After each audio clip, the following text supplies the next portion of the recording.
नमस्कार साथियों, गौरव ज्ञान धारा में आपका स्वागत है। आज राजस्थान के ज्योग्राफी से संबंधित कुछ ट्रिक्स बताने जा रहा हूं जो आपके लिए इंपॉर्टेंट होगी। चाहे आप एसआई दे रहे हो, चाहे पटवारी दे रहे हो, चाहे कोई भी एग्जाम राजस्थान से रिलेटेड दे रहे हो, आरएसबी दे रहे हो, तो उसमें भी ये काम आती है। और खासतौर रेट वालों के लिए तो ये एक बूस्टर का काम करेगी। तो साथियों, ज्यादा समय नहीं व्यर्थ करते हुए सीधे चलते हैं। मैंने दो ट्रिक लिख रखी है साथियों यहाँ पर। उसमें से पहली ट्रिक ऐसा है कि राजस्थान के इससे पहले वाला पार्ट मैं डाल चुका हूं, बाउंड्री लाइन वाला पूरा पार्ट सारा ही ट्रिक्स से और डिटेल में सब डाला हुआ है चैनल पर। नहीं देखा है तो देख लेना, बहुत सारी ट्रिक्स बताई है उसमें भी, पूरा याद हो जाएगा अच्छे से।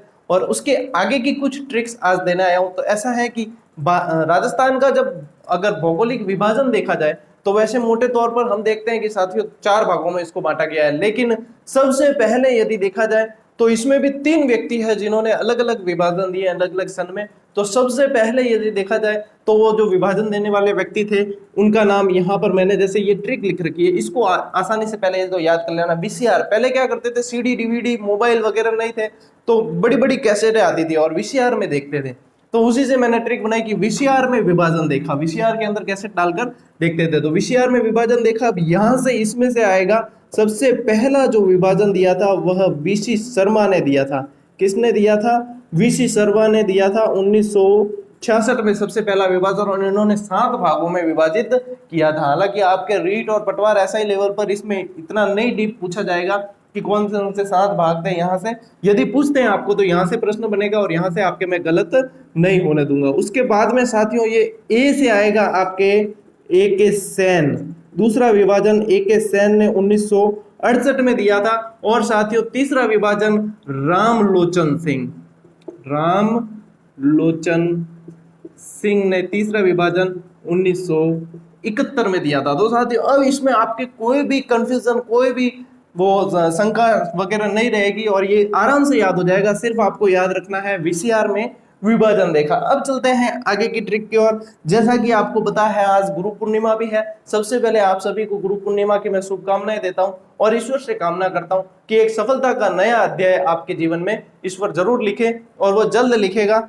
तो साथियों ये ट्रिक वैसे आपने देख रखी होगी क्योंकि काफी चर्चित है और ज्यादातर कुछ ट्रिक्स ऐसी होती है जो कॉमन होती है। तो उसमें से ये जो है साथियों, अगर नहीं देखी है किसी ने तो वो भी समझ लें। ये है राजस्थान की सबसे ऊंची चोटियों का अवरोही क्रम, यानी बड़ी से छोटी अवरोही क्रम है ये। तो यहाँ से आएगा गुरु शिखर। सबसे पहले मैं यहाँ लिख देता हूँ, गुरु शिखर सबसे ऊंची चोटी है। फिर आ जाती है शेर, फिर आ जाती है यहाँ से गुरु से दिल लगा के जरा आशा रखो। गुरु से दिल लगा के आशा रखोगे, गुरु से दिल से आशा रखोगे, श्रद्धा से आशा रखोगे तो गुरु कभी भी अपने शिष्यों का, कभी भी अपने विद्यार्थियों का अहित नहीं करते हैं। और कहीं ना कहीं गुरु यानी कि गुरु का मतलब अर्थ देखा जाए तो क्या होता है? बड़ा। और बड़े हमेशा देते ही देते हैं, लेते नहीं है। तो गुरु का कर्तव्य भी यही है कि वे हमेशा देने में विश्वास करें। जितना ज्ञान दे सकते हैं, जितना जो कुछ उनके पास में दे सकते हैं उतना दिया जाए। और शिष्य जो है उनसे श्रद्धा से सीखें, बहुत अच्छे से सीखें और सफलता प्राप्त कर गुरु को वापस गौरवान्वित करें। तो ये देखो, दिल लगा के यानी कि दिल से आशा रखें। तो यहां से एक चोटी दिलवाड़ा, ठीक है। फिर इसको छोड़ देते हैं अपन और फिर यहां आ जाते हैं जरगा, जरगा अचलगढ़, अचलगढ़। फिर रघुनाथगढ़, रघुनाथगढ़। और यहां से आ जाएगी आपके खो, जयपुर के अंदर है। तो यहाँ पे इनकी यदि ऊंचाई पूछी जाती है साथियों तो 1722 मीटर है। कई जगह आप देखेंगे कि 1727 मीटर दियोड़ो गुरु जी। तो 1727 मीटर ऐसा है कि वहां पे एक दत्तात्रेय ऋषि का मंदिर है गुरु शिखर चोटी पर, और उसकी भी ऊंचाई यदि गिन ली जाती है साथ में तो 1727 मीटर वहां पे इसलिए लिखा जाता है, लेकिन 1722 मीटर है। फिर शेर की देखा जाए तो 1597 मीटर, यहाँ से 1442 मीटर। फिर आ जाएगी आपके 1431 मीटर, 1380 मीटर और 1055 मीटर और 920 मीटर। एक बार ये क्रम से याद कर लिया ना आपको तो फिर भूलोगे नहीं। सबसे पहले 1722, फिर 1597, 1444, 1431, 1380, 1055, 920, इस तरीके से याद कर लिया और ये ट्रिक हो ही गई आपकी। तो इसी तरीके से आपके ये मतलब पार्ट जो है ये आपके कमजोर नहीं रहेगा। अब मैं जो बताने जा रहा हूं वह बहुत ही दिलचस्प और रोचक ट्रिक है, उसे देखते हैं साथियों। वह है जयपुर की चोटियां। कई बार अब यदि मेरे जैसा कोई एग्जामिनर आ गया और उसने डीप प्रश्न बनाने की कोशिश की, फंसाने की कोशिश की कि आज स्टूडेंट्स को फंसाया जाए कि यदि जिसने बहुत तल्लीनता से, बहुत शिद्दत से पढ़ा है वही इसका उत्तर दे पाएंगे, तो उनके लिए पांचों बोल गो में कई स्टूडेंट्स क्या करे बाद में, गुरुजी स्क्रीनशॉट लेने दिया करो, और मैं भूल जाता हूँ, देखो अब ये भी मिटा दिया। चलो कोई बात नहीं, ये आपको याद हो जाएगी। वैसे VCR में विभाजन देखा है, ऐसी कोई ज्यादा इश्यू वाली बात नहीं है। भूल जाता हूँ, क्या है कि फ्लो रहता है वीडियो के अंदर, भूल जाता हूँ। कोशिश करूंगा कि इसमें अभी जो ट्रिक दूंगा इसमें आपको स्क्रीनशॉट लेने का समय दे दिया जाए। तो चलते हैं साथियों आगे। अब जो मैं बात कर रहा था वह है जयपुर की चोटियां। अब जयपुर यानी कि जयपुर आ जाता है, अपने राजधानी क्षेत्र है, और जयपुर की चोटियां याद करनी जरूरी है। जयपुर की चोटियों की ट्रिक भी बहुत जबरदस्त है। जयपुर की चोटियों की ट्रिक क्या है, बहुत इंटरेस्ट आएगा आपको। जनाब की बीबी मनोहर है कि गुरुजी आ केड़ी ट्रिक है। हाँ आई तो ट्रिक है, ट्रिक एडी होनी चाहिए याद हो जाए, भूलो नहीं पाचो। तो ट्रिक नो मतलब याद ही नहीं हुआ तो ट्रिक नो मतलब ही कौन है। तो जनाब की बीवी मनोहर है, खुदरी बीबी किने भी मनोहर नहीं लागे, जनाब दूसरी बीवी जो है मनोहर लागे, तो जनाब की बीवी मनोहर है, ये चीज है। एक और है, अब बीबी मनोहर है, तारीफ कर तो दी कि जनाब री बीबी तो मनोहर है, पर बीवी कटी लारे आपने खुदरी ढूंढ ले अगर, तो बस की वो भी कंफ्यूजन है कि बीवियां कंफ्यूज करती है, बीवियां कंफ्यूज करती है। का ध्यान ला रहे, वो भी ढूंढ ले अगर कंफ्यूज करें, बीवियां कंफ्यूज करती है। और बीवियां कैसा कंफ्यूज करती है, यहाँ एक और शब्द जोड़ देता हूं मैं, अच्छा। बीवियां अच्छा कंफ्यूज करती है, बीवियां कंफ्यूज करती है। पाव किलो शक्कर लिया जो पाव किलो, चाय पत्ती लिया जो आधा किलो, सूजी लिया ना 1 किलो, मैदा लिया ना 6 साबुन की वो लिया ना, ये लिया ना, कंफ्यूज हो गया आदमी तो वैसे ही इतना सारा। तो चलिए साथियों अब इसको डिस्क्राइब करते हैं। जनाब की बीबी मनोहर है, यानी कि सबसे पहले आपके जयगढ़ की चोटी ले लेते हैं यहाँ पे, ये यहाँ से निकल जाएगी। नाहरगढ़, नाहरगढ़ दुर्ग भी है नाहरगढ़ का, यहां से ले लेते हैं अपन बरवाड़ा की चोटी, बरवाड़ा की चोटी, ये साइलेंट है, इसका कोई रोल नहीं है।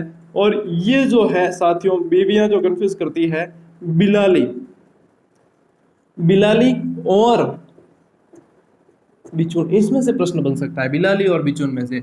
और ये जो है मनोहरपुरा, मनोहरपुरा की चोटियां। अब इसमें से भूल के बता देना, आप नहीं भूलोगे, जनाब की बीवी मनोहर है और सारी एक एक आपको मैंने चोटी बता दी है, नहीं भूलोगे। तो क्या सर ये बीवियां अच्छा कंफ्यूज करती है, ये क्यों लिखा आपने, इसका क्या मतलब है। तो साथियों इसका मतलब है कि बिलाली जो है ना, बिलाली दो है, एक तो है बिलाली चोटी और एक है बिलाली पहाड़ी। हाइट का अंतर होता है थोड़ा सा, बाकी कोई नहीं। बिलाली चोटी और बिलाली पहाड़ी दो अलग अलग है। और इसमें से प्रश्न बन जाए तो कैसे इसका कंफ्यूजन दूर किया जाए, तो एक अलवर में है और एक जयपुर में है, तो बीवियां अच्छा कंफ्यूज करती है।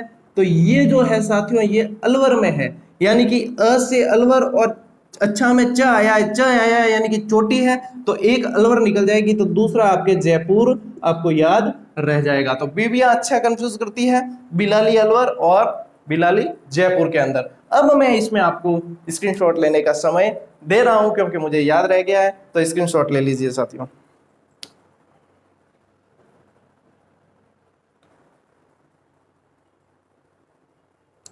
चलिए अब चलते हैं अपन थोड़ी सी और आगे, कुछ और ट्रिक्स आपको दे दी जाए। अब आपने ये विभाजन देख लिया और ये चोटियों के नाम देख लिए, कुछ दर्रों के नाम बता देता हूं मैं आपको, जो दक्षिणी अरावली, मध्य अरावली इसमें पाए जाते हैं। और सीधा पूछ लिया जाता है कि इनमें से कौन सा दर्रा मध्य अरावली में है और कौन सा दक्षिणी अरावली में है, तो वो कंफ्यूजन नहीं हो अपने अंदर, उसकी ट्रिक दे देता हूं। उससे पहले साथियों बता दूं, एक ये आपको विभाजन, ये जो आपने पढ़ा है भौतिक विभाजन, और इसमें अच्छे से याद रखना है आपको। जो इसमें पूछा जाता है कि राजस्थान के क्षेत्रफल का कितना प्रतिशत कौन से के अंदर है और जनसंख्या कितने प्रतिशत रहती है। तो जैसे कि मरुस्थल है एक, तो ठीक है, एक आ जाएगा आपके पहाड़ी क्षेत्र, अरावली वाला आ जाएगा आपके पहाड़ी क्षेत्र, एक आ जाएगा आपके मैदानी क्षेत्र, और एक आ जाएगा पठारी। ये चार मुख्य विभाजन अपन देखते हैं। इसमें अब याद रखना जो अपन को है कि 61.11% क्षेत्रफल के अंदर 40% जनसंख्या निवास करती है। सबसे ज्यादा जनसंख्या भी यही निवास करती है और सबसे ज्यादा क्षेत्रफल भी। यदि सबसे ज्यादा घनत्व के आधार पर पूछा जाएगा तो आपके मैदानी भाग में आएगा, क्योंकि यहाँ पे 39% जनसंख्या और परसेंटेज कम है। अब पहाड़ी भाग है तो इसमें कोई दिक्कत नहीं आएगी, 9 और 10 सीधा याद रखना है, 9 और 9 के बाद 10 आता है, सीधा याद रखना है। ये तो है आपके क्षेत्रफल और ये है आपका जनसंख्या। याद रखने के कुछ तरीके होते हैं कि अब आपको यदि पूछा जाए कि मैदानी भाग का कितना प्रतिशत है, तो मैदानी भाग का 23 याद रख लेना।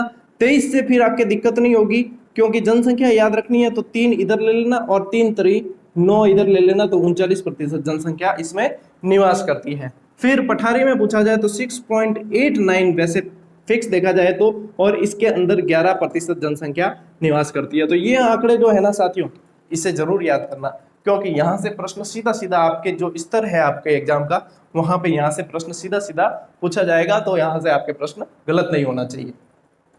चलिए अब मैं आपको बताता हूं, एक ट्रिक है, हाथी के फूल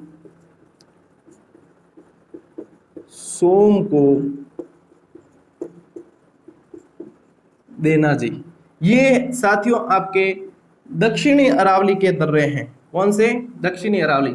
एएम हेरोन ने 1923 में सबसे पहले इसका विभाजन किया था अरावली का, और इसमें हाथी के फूल सेवों को देना जी, ये कौन से हैं?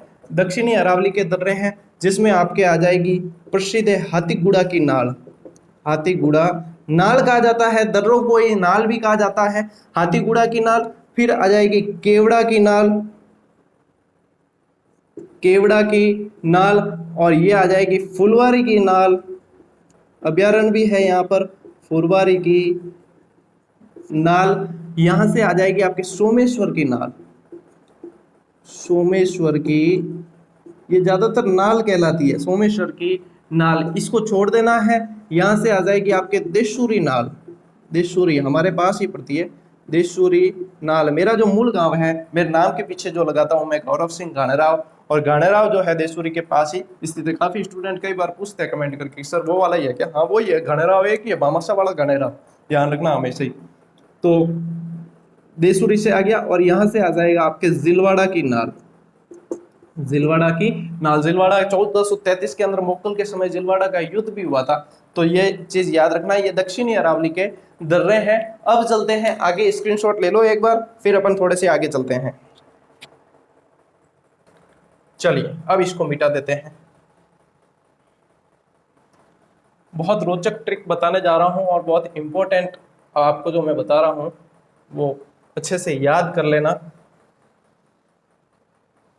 कल साथियों बहुत इंपॉर्टेंट एक वीडियो, इंपॉर्टेंट कहा जाए मोटिवेशनल एक वीडियो आएगा, जिसमें अपन रूबरू होंगे, यानी कि वो लाइव होगा। सुबह 10 बजे अपन लाइव रखेंगे, कुछ इंपॉर्टेंट मैसेज और कुछ मोटिवेशनल बातें उसके अंदर करेंगे, कुछ आगे की रणनीति में आपको बताऊंगा उसमें, और उसमें आपकी पढ़ाई के अंदर मैं एक अलग रूप से आपका हिस्सा बनूंगा। वो कैसे होगा वो कल बताऊंगा।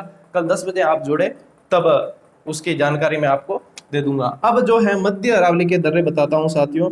कपि उस बाप को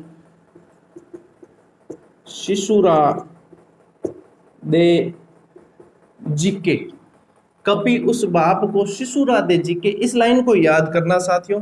इस लाइन को याद करने से आपको मध्य अरावली के सारे दर्रे याद हो जाएंगे। मध्य अरावली के कपि उस बाप को शिशुरा दे जिके, कपि उस बाप को शिशुरा दे जिके। तो यहां से साथियों जो आपके आता है कचवाली दर्रा, कचवाली दर्रा आता है। सबसे ज्यादा दर्रे या सबसे ज्यादा गैप्स यदि देखे जाए अरावली के अंदर, तो वो अपने अरावली के मध्य अरावली में ही पाए जाते हैं। जो अजमेर वाला क्षेत्र है वहां पे सबसे ज्यादा गैप पाया जाता है। यदि सबसे ज्यादा विस्तार वहां से पूछा जाए कि मरुस्थल का विस्तार कौन से भाग से सबसे ज्यादा हो रहा है पूर्वी राजस्थान की तरफ, तो वो वही भाग है मध्य अरावली वाला, जहाँ पे सबसे ज्यादा गैप्स पाए जाते हैं। और कभी उस भाग को सिसुरा दे। अब चलते हैं पीपली दर्रा, पीपली दर्रा, उदाबारी, उदाबारी दर्रा, शरूपा घाट, स्वरूपा घाट दर्रा, बरदर्रा, परवारिया। देखो एक बार ट्रिक याद हो गई तो उसके बाद नाम अपने आप याद होंगे। शिवपुरी, शिवपुरी दर्रा, ठीक है। सुराघाट दर्रा, सुराघाट दर्रा,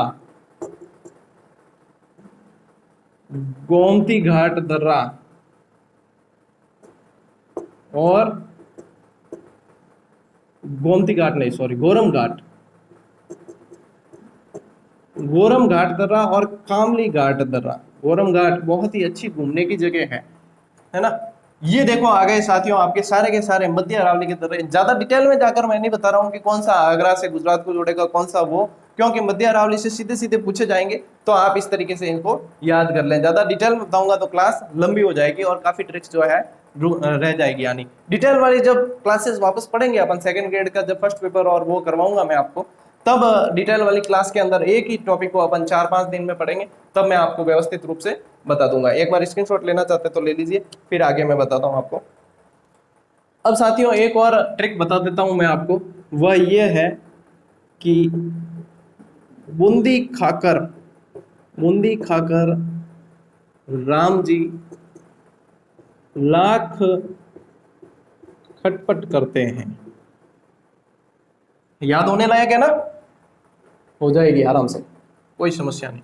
बूंदी खाकर राम जी लाख खटपट करते हैं, तो यानी कि ये दर्रे जो है वे बूंदी के हैं, स्पेशल बूंदी के। और हो सकता है कि पूछे जाए तो बूंदी खाकर राम जी। अब देखो राम जी यानी कि राम से आ गया आपके रामगढ़ दर्रा, रामगढ़ दर्रा आ गया। ज से यहां से लेना है आपको जैतवास दर्रा, जैतवास दर्रा। लाख से लाखेरी, लाखेरी बूंदी के अंदर ही आपको बताया, लाखेरी दर्रा। और खटपट यानी कि खटगढ़, खटगढ़ दर्रा। ये चार जो है साथियों, 1 2 3 और 4, ये चारों बूंदी के अंदर है। इनको अच्छे से याद कर लेना। अब मैं आपको एक नदियों की ट्रिक बता रहा हूं, जो नदियों की जल ग्रहण क्षमता के आधार पर पूछा जाता है कई बार, और यदि बनता है प्रश्न तो इसमें क्रमशः याद रखना पड़ता है। आरोही अवरोही ऐसे पूछे जाते हैं, तो उसको कैसे याद रखा जाए। सबसे ज्यादा से कम जल ग्रहण क्षमता की ओर अपन चलते हैं, तो उसको कैसे याद रखा जाए, तो उसकी एक ट्रिक है साथियों,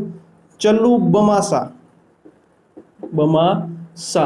अपने राजपूती कल्चर जो है उसके अंदर बनासा बहुत प्रयोग होता है। यानी कि कोई कुंवारा लड़का है जो युवा है, उसे बना कहकर बुलाया जाता है, बनासा कह दिया जाता है। तो इसी तरीके से याद हो जाएगी कि चलू बनासा, ठीक है, चलू बमासा याद रखना अपन को। अब यहां से जो आएगी साथियों सबसे ज्यादा चंबल। कई बार आपको पूछा भी जाता है कि सबसे ज्यादा जल ग्रहण क्षमता वाली नदी कौन सी है, तो चंबल। फिर यहां से आ जाएगी आपकी लूणी, ठीक है। फिर ये यहां से आएगी आपकी बनास, और फिर यहां से माही, और फिर साबरमती। साबरमती ऐसी नदी है जो उद्गम तो यहाँ होता है राजस्थान के अंदर और फायदा गुजरात में जाकर पहुंचाती है। तो चलू बमासा ये आपको याद रखना है साथियों। इसके बाद में जलग्रहण क्षमता के आधार पर यदि अवरोही क्रम देखा जाए तो वह आपका यही अवरोही क्रम है, और इसी तरीके से आपको याद रखना है। अब यदि जलग्रहण क्षमता देखी जाए तो 20.90% जो है ये अकेली चंबल नदी रखती है। उसके बाद में आपके 10.40% जो है वह लूणी नदी रखती है। बनास नदी की साथियों 9.80% है, माही की 4.80% है, और साबरमती लगभग 1% है। अब इसमें से ये जलग्रहण क्षमता जो है ना साथियों, आप कोई गाइड लाई होगी तो हो सकता है कि थोड़े सी पॉइंटों में आंकड़े इधर उधर हो। मैंने जो आंकड़े आपको बताए वह LR बल्ला की जो ज्योग्राफी की किताब आती है उसके आधार पर आपको बताए हैं। तो ये आंकड़े ज्यादा ऑथेंटिक है, इन्हें आप अच्छे से याद कर सकते हैं। 20.90 तो चंबल है, 10.40, 9.80, 4.80 और 1.0, यानी कि लगभग 1%। बिल्कुल सही है साथियों आंकड़े। एक बार वापस से वेरीफाई कर देता हूं, तो ये आंकड़े बिल्कुल सही है। स्क्रीनशॉट लेना चाहते हैं आपको समय दे देता हूं मैं।